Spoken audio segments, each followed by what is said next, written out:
All right, greetings. Welcome back to Black Bear News, where everything is connected and all the viewers are smarter than the average bear. This is a pre-recorded episode, and we are going to talk about a few stories today. I'm going to start off with some major flooding in Europe, and this is supposedly Poland. Although there are a lot of people that are disputing this video. They're saying this is Russia a few months ago. I mean, wherever that is, that's some serious flooding. Somebody below the video said this is Poland right now. If you can see that. It's pretty major flooding going on there. And this is all due to a storm system. The storm is named Boris, and it is racking Eastern Europe right now. And Scott Duncan has a good post on this. And he says, flooding disaster unfolding right now in Central Europe. Why is it so bad? This thread takes a quick look at some of the key ingredients of this record-breaking storm. Let's start with the background. It has been an exceptional summer for the Mediterranean Sea. Heat records have been broken. Warmer sea surface temperatures allow more moisture to evaporate like fuel for a storm. The warmer the water, the greater the evaporation. We then had an historic cold wave for this early in September, plunge south out of the Arctic and through Europe. We now have an unprecedented combination of hot and cold, ideal for strong thermal boundaries / weather fronts. The plunge of cold was part of a cyclonic wave break, essentially cutting off a low pressure from the main background flow. This means a low pressure storm can get trapped and sit in the same place for days.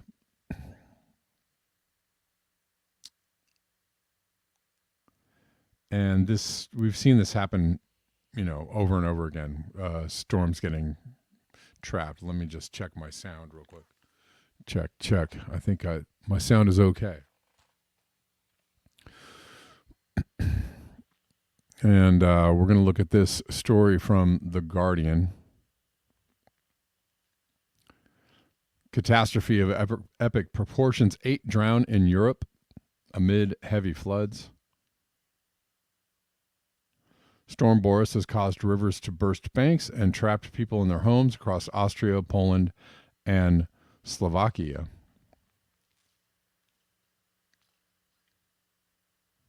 Eight people have drowned in Austria, Poland, and Romania, and 4 others are missing in the Czech Republic as Storm Boris continues to lash Central and Eastern Europe, bringing torrential rains and floods that have forced the evacuation of thousands of people from their homes. Swaths of Austria, the Czech Republic, Hungary, Romania, and Slovakia have been battered by high winds and unusually fierce rains since Thursday. Austria's Vice Chancellor Werner Kogler said on Sunday that a firefighter had died tackling flooding in Lower Austria as authorities declared the province, which surrounds the capital, Vienna, a disaster area. Some areas of the Tyrol were blanketed by up to a meter of snow, an exceptional situation for mid-September, which saw temperatures of up to 30 C last week. Rail services were suspended in the country's east early on Sunday, and several metro lines were shut down in Vienna, where the Rhine River was threatening to overflow its banks. And we're seeing a lot of kind of weather whiplash going on all over the place. Even here, where it was 110 last week, and now I think the high today was in the 70s. It's going to get down into the 60s tomorrow. So we're also getting a little bit of the polar incursion. In other news, and I think this is out of Washington, out of the Seattle area, a boy was dragged into the water by a river otter. Another case of nature biting back. There seems to be a lot of these. You could say that this is a normal occurrence. These things happen. Wild animals are wild animals. I'm noticing a pattern of wild animals kind of,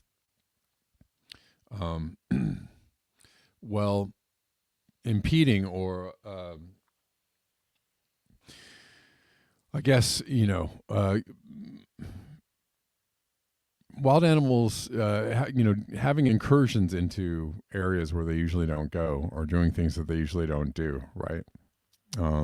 Usually wild animals steer clear of the humans and their doings, but they seem to be, for whatever reason, I'm sure for many reasons,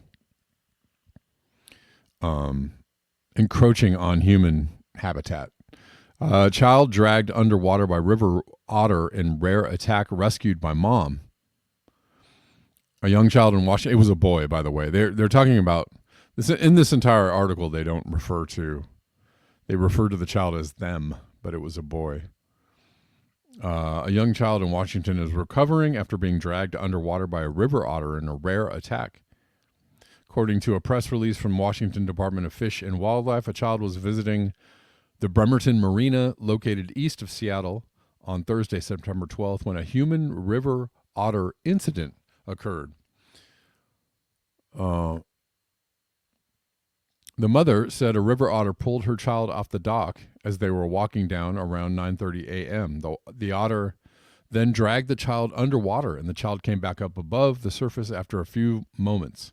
The child's mom then lifted them out of the water as the otter was still attacking, resulting in her sustaining a bite on her arm. The otter continued to pursue the family as they left. According to WDFW, the child was taken to a nearby hospital where they received treatment for bites and scratches on the face, legs, and top of his head. We are grateful the victim only sustained minor injuries due to the mother's quick actions and child's resiliency, WDFW Sergeant Ken Balaz said in a press release. We would also like to thank the Port of Bremerton for their quick coordination and communication to their marina tenants. According to the release, officers requested that the U.S. Department of Agriculture and Wildlife Services trap and kill otters in the marina. One animal was found near the dock where the child was attacked, and WDFW said it was taken to a lab for testing, particularly for rabies. The WDFW also said in a press release that the river otters are commonly found across Washington in both fresh and saltwater bodies of water. People can legally trap them. They can also be killed or trapped if they are damaging crops or domestic animals. This is not the only other attack or otter attack to make headlines in the past week.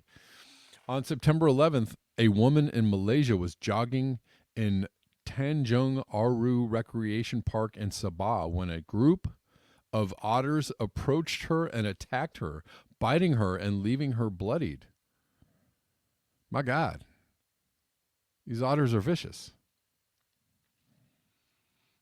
Again, I can't help but see a pattern of animals that would normally steer clear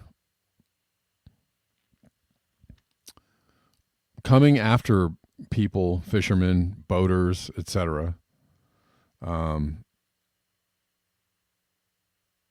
wildlife enthusiasts, what have you.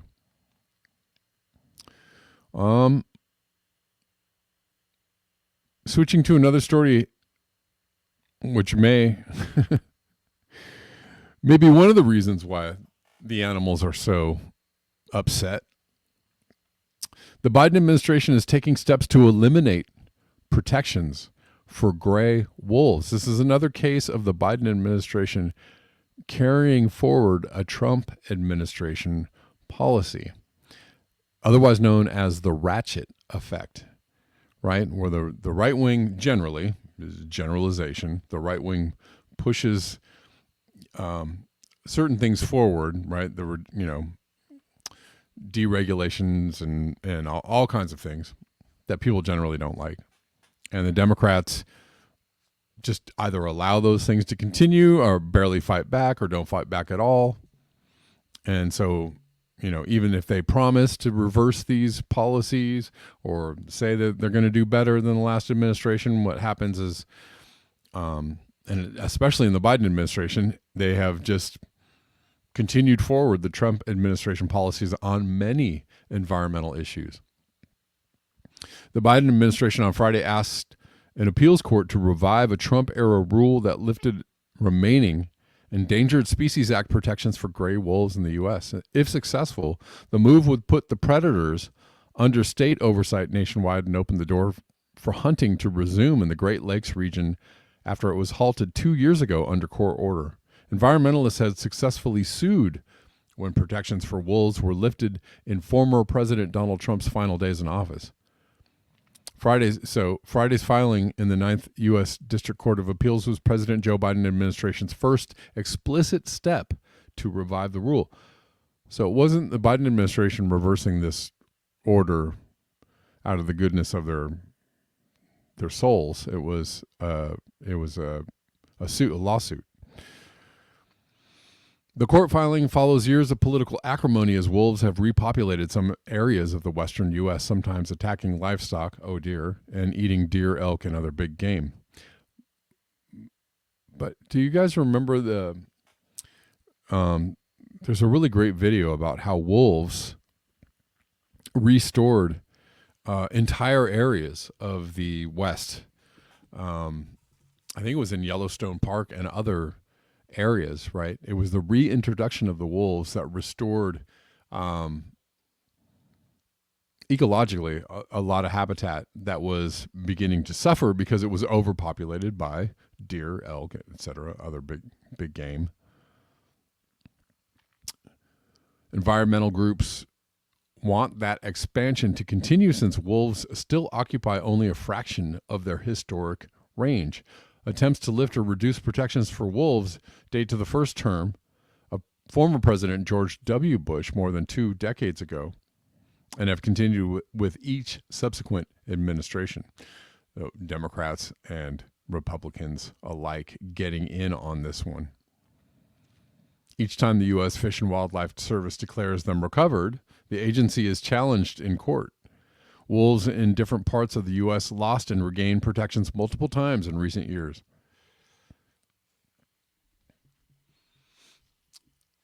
The administration is on the same side in the case of livestock and hunting groups, the National Rifle Association and Republican-led Utah, I don't know who, agency spokesperson Vanessa Kaufman, I don't know. This is a very weirdly written sentence. Sorry.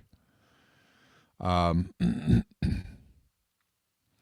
wolves are protected, they do very well, and when they lose their protections, the recovery backslides. Makes sense, right? She said she was saddened officials were trying to reinstate the Trump administration's rule. All right, go Democrats. All right. I'm going to leave that and move on to this story of tech billionaire returns. After a revolutionary space trip, they're going to Mars. Elon Musk announced that there was I think he said there was a firm date. I think it was 4 years from now that they were going to have the first. They were going to have the first rocket trip to Mars, and then I think he had another date, and I can't remember what the date was, set for a manned flight to Mars. Anyways, this is all part of the hubbub around people going to space, mostly rich people right now. This is a commercial flight for this man. Tech billionaire returns after revolutionary space trip. It was a successful 5-day private space excursion orbiting nearly 460 miles above the Earth, higher than the ISS or Hubble Space Telescope.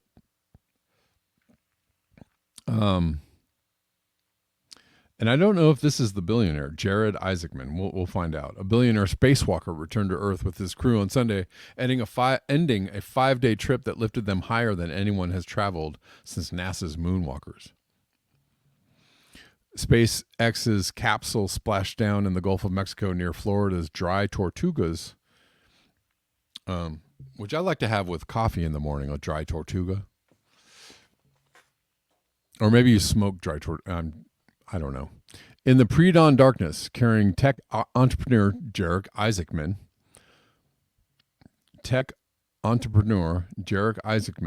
two SpaceX engineers, and a former Air Force Thunderbird pilot. It sounds like a party, y'all.